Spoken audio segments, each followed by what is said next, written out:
It speaks also to the astonishing bravery of the women who did speak up, and whether they went on the record or not, to just tell their story to a journalist and to be open about that, I think is just a remarkable act of courage.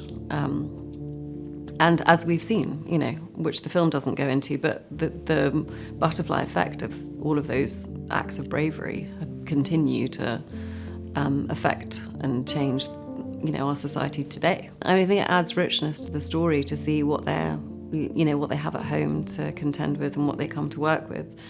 And I think both of them, as parents, parents of daughters, have a sort of sense of there being a responsibility on them. But I also just think it's sort of, we don't see women successfully doing both a lot of the time in film. We see this sort of milk being spilt in the struggle at home, and then we see someone like bossing it at work, or vice versa. But these are the two incredibly capable mothers and women who could go to work and also draw a line, separate, function incredibly at a really high level at work, then go home and function at a very high level at home with their families, and just getting to see the richness of their lives, I think, feeds into it.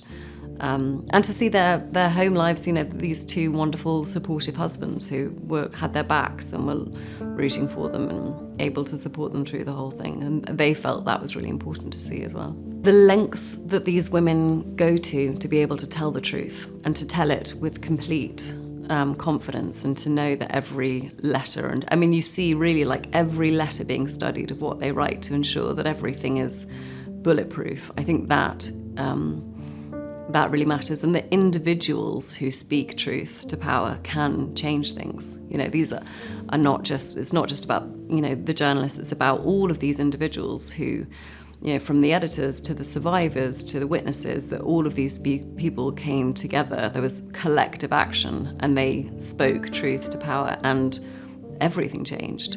And I think that's incredibly powerful storytelling. And I also think it's a film full of women being courageous. And I don't think there's that many examples of that on screen that aren't in superhero films. That here is a film of countless examples of female heroism, and that's something really to be celebrated. Journalism at its best, holds us accountable and can speak truth to power in a way that, nothing really else can. And I think particularly when it comes to this story, what I was struck by from the beginning, from reading the article to talking to Megan and Jodie, was just how unbelievably specific and airtight the article needed to be able to run, and how close they came to not being able to run it because they couldn't get these final pieces of the puzzle. And I think that's, there's such integrity at the heart of what they do. And I think seeing that portrayed, seeing actually what lengths real journalists go to ensure that what they are saying is factually correct and accurate and airtight is really important for us as a modern day audience to see that there is a single truth, when it's done properly. The great thing about my working relationship with Megan on this is that she also really got that it was a film, and that we had source material that we were all working for, and the script and the filmmaking process was as faithful as possible, but also that it is a film and that things are going to be, that I wasn't ever going to imitate her, but my hope was to sort of capture the essence of who she was and what drove her. So lots that we talked about was sort of what brought her into this project, we shared a similar experience with postnatal depression. That was something we connected on really early on, that's something we had both gone through and had a really rocky start with both of our daughters. And for both of us, ultimately, it had been work that had sort of provided somewhat of a light at the end of the tunnel, and alongside lots of other things had been something that had kind of brought us back from that. So that was an aspect that I felt was really important and nice that we both really understood what that was. The thing that I feel, the thing I felt making it, the thing that I feel when I look at the movie is a feeling of this could have gone any number of ways, and it's kind of miraculous that they did get this story, that these women did choose to go on the record, that change did happen. One of the things that I've talked to Jodi and Megan about is how important their journalistic objectivity was to them. And I think in writing their book, I think they're conditioned not to think of themselves as the subjects, but as the authors. And this movie really puts them in the spotlight. I think one of the things that does is it allows you to see portions of their life that they felt a little self-conscious about putting in the book, like how they balanced their experiences of motherhood with their work, which really spoke directly to me and made me think about how that balance happens in my own life, what it means to me, how much it means to me to be away from my child, how much my work has to mean for me in order for me to be make those sacrifices, figure those things out, figure childcare out. It was one of the first things I asked Jodi about when I met her is, who's helping you with your childcare? Who's getting dinner on the table? How is that happening? And I think seeing the sort of like nuts and bolts of them building the case alongside with the nuts and bolts of them having their lives, I think it's very special and very moving and portrays an aspect of womanhood that we don't always get to see on screen. This movie is not about the Me Too movement, and it's not about what happened after this story. It's about how this story was built and about how these two women, these two working mothers, found a way to create an airtight story that they could publish in the New York Times that would affect that kind of change. It's about the bravery of the women who came forward and spoke to them either on or off the record. And it's about a system just beginning to change. That story of a change beginning to happen because of people's dogged hard work and belief that change was possible, I think is a perennial story. I think that we need it now. I think we needed it 5 years ago. I think we'll need it 5 years from now. I feel like it's something that I hold close to my heart, the idea that an action that you take can have long ramifications, that a brave action in particular can have a long tail. And I hope that in particular that women come to see this film and feel themselves represented and feel that speaking truth to power or doing their job really well or speaking up when something happens could be something that is supported and could make a change. On this movie, I felt the responsibility of how of Jodi and of the New York Times and representing her and her feeling of representing the institution.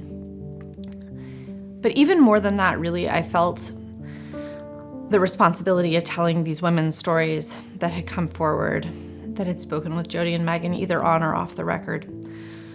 And telling that story with integrity, with care. And I really I really wanted to do those women justice. For me, that was a far weightier task than whether or not I got Jodi Kantor right. I think it's very easy to be like an armchair skeptic and sit there and think I would have done the right thing. I think it's very, very hard to put yourself out there, to be the first person to go on the record. Also, Harvey Weinstein was an incredibly powerful man and had a machine of intimidation around him and was supported by the whole Hollywood system. Whether or not people understood what his behavior really was, it was a system that supported a monster.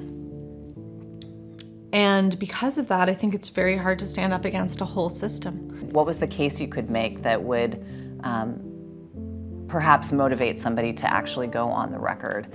And I told her that the case that I had made in my previous reporting was, I can't change what happened to you in the past, but if we work together and we publish this story, we might be able to protect other people. And in my experience, that idea, that hope that speaking out might help other women had often been the motivation that it took for these women to actually speak out. The response was almost immediate. Not only was Weinstein fired from his own company within a matter of days, but Jody and I started to be flooded with phone calls and emails from women with their own accounts of harassment and abuse, not just in Hollywood, not just with Weinstein, but across all industries. And soon there was so much incoming tips and so many incoming stories that we had to basically create a triage system in the newsroom. And soon almost every single department was picking up these stories, and Me Too became like this group journalism project, across the United States and ultimately around the world. And to watch the Me Too hashtag take off as people just went straight to social media to talk about their experiences was incredible. As we continued to report, the stakes just felt higher and higher and higher. A couple months into reporting, we realized that we were looking at a real predator who there were allegations of abuse and harassment that stretched back decades. And as we started to piece together the story, we also weren't sure that we'd be able to publish it. There are very high standards for publishing a story like this at the New York Times in terms of people going on the record, in terms of making sure that you've got documents to back up allegations. And so we realized that if we were not able to publish this story, this predator would be able to go on and hurt more women. And that was something that was terrifying to us and also extremely motivating. And we felt like, and we also realized that we had to get everything absolutely right in this story. And I think it's a really uplifting movie. I think it's a really inspiring movie. I think to see the huge difference that a relatively small number of brave people can make when they decide to step forward and speak the truth is incredible. And I think it's also, a wonderful depiction of journalism and, the pursuit of truth and the power of truth-telling. Here's what I really want people to take away. This movie is a reminder that the number of people who really told the truth about Weinstein and shared valuable information was so small at the end of the day, and yet look at the impact that they had. They never, Laura Madden and I still talk about it. She never dreamed how consequential it would be for her to tell this personal story. So there are two stages of anxiety in an investigation. The first stage is, will I ever find out the truth? And then once you begin to know the truth, the second anxiety is, can I get this into the paper? These are incredibly serious allegations. They can't just be repeated in the paper. They have to be proven. They have to have evidence. And part of the reason this is sort of a detective story is that you see Megan and I searching for all of the different kinds of evidence we can find to back these women up, because what we come to realize is that, listen, women, for the most part, really did not want to go on the record initially. We had to build a mountain of evidence for people like Ashley Judd and Laura Madden to stand on, so that it wasn't just a he said, she said, but so that the first story was really convincing. Oh, this story was the honor of a lifetime from the very first phone call. Before there was a film, before there was a book, before there was impact, before there was really a path forward, like from that first email to Rose McGowan, from the very first phone calls to actors. It is an honor to do this kind of work from the beginning. And you have to want to do it regardless of knowing what you may find and what the impact may be. part of what I'm really grateful to the filmmakers for is that I think they're really showing the work that goes into investigative journalism, not just by me and Megan, by everybody at the New York Times, and at so many publications beyond.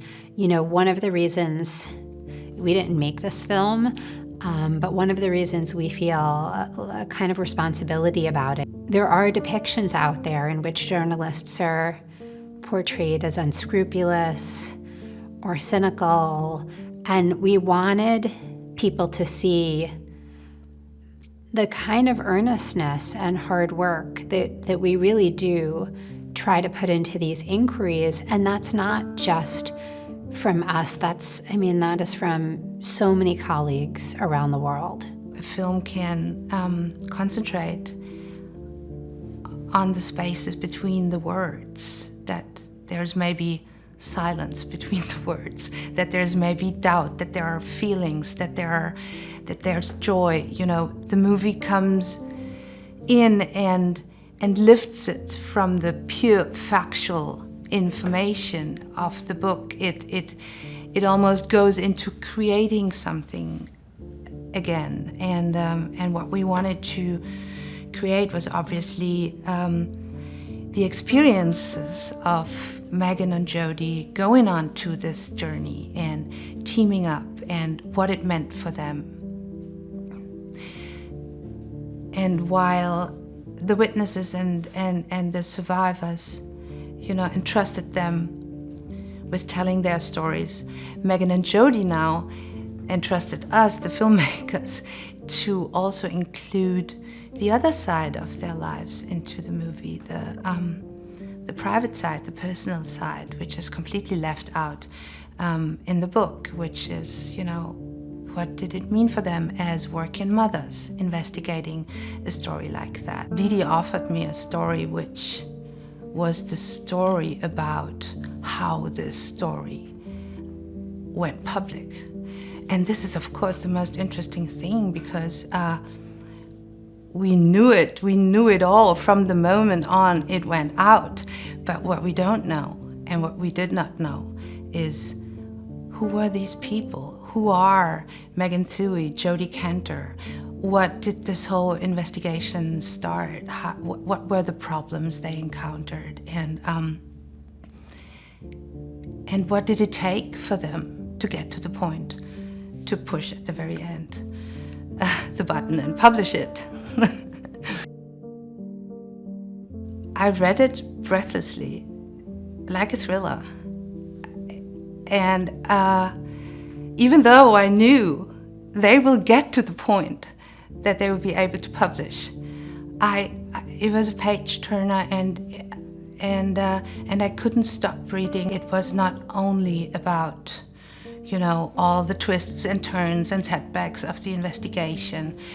It was about something more. It was about, you know, two women teaming up, not knowing each other, dealing with something so incredibly intimate. And the script also, you know, focuses a lot on the difficulty to get women to tell their stories, and the survivors, and also focus on their stories, and what it took to go on the record, and how difficult it was. And it's yes, I was moved and taken and hooked by basically every single aspect of the script, and honored and very grateful to be asked to be a part of it. This is a true story. Every character in the movie is a living person. Every character has the name of that living person. And how odd would it be seeing a different person playing Ashley Judd?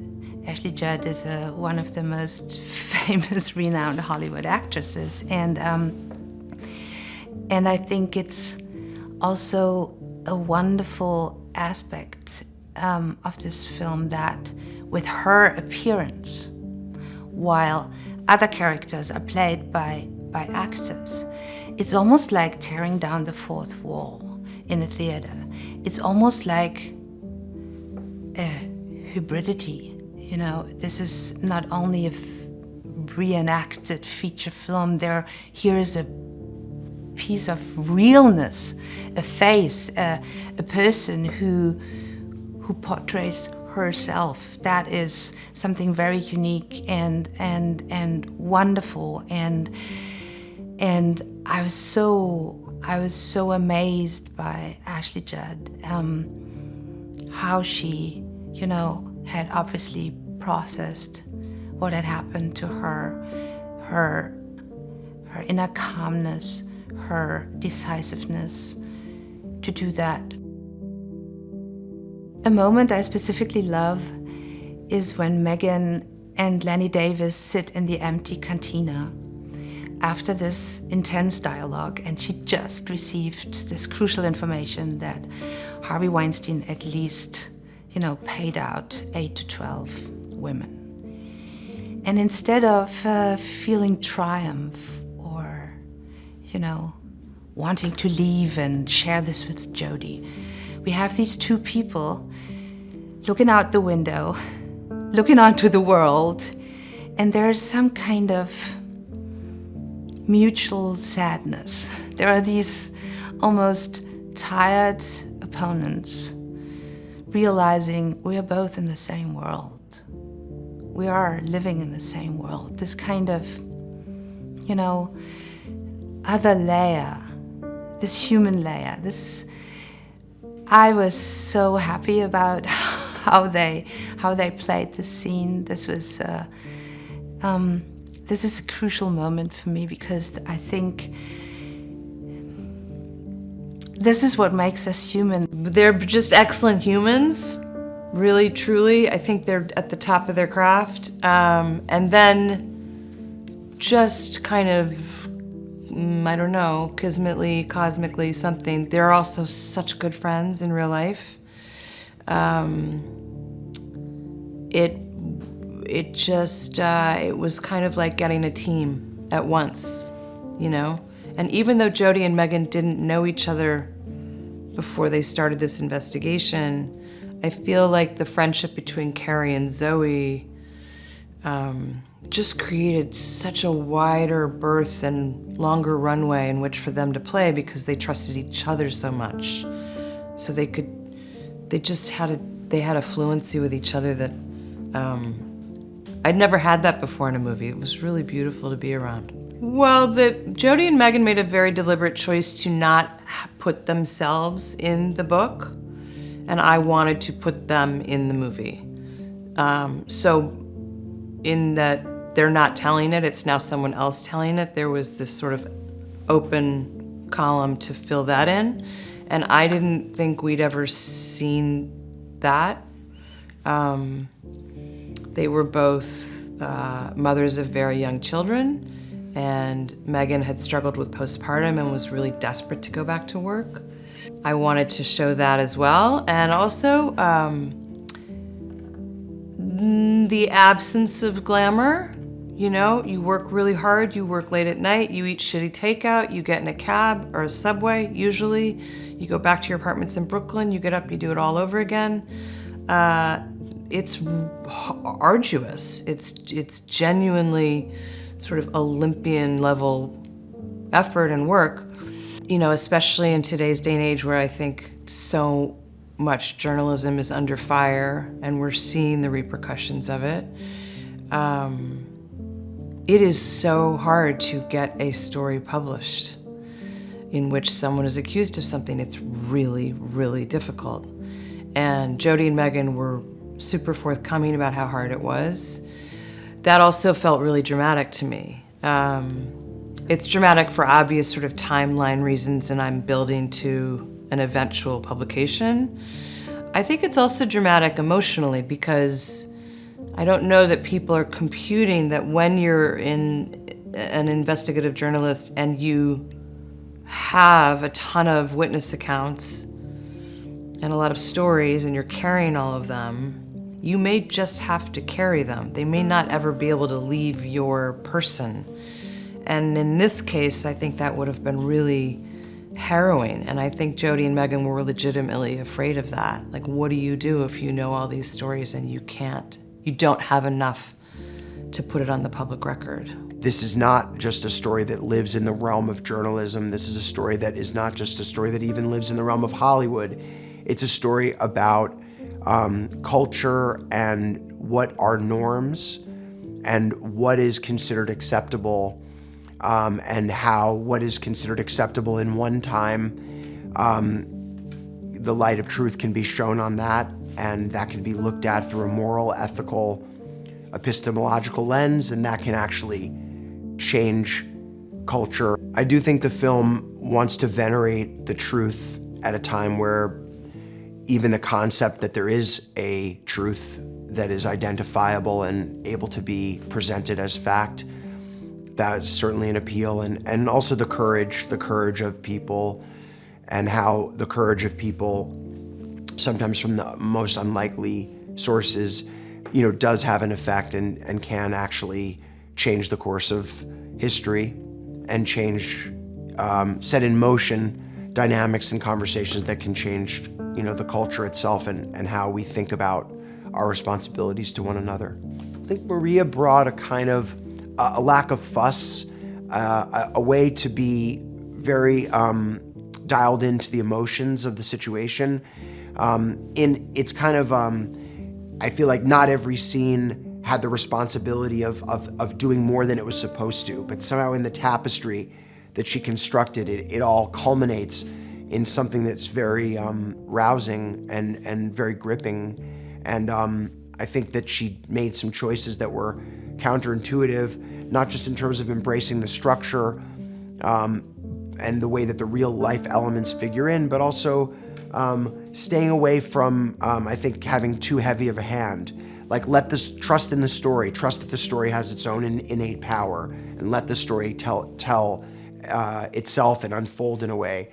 That's not a very flashy kind of directing, but it's a kind of directing that we think is great, and it made her the right choice for the project.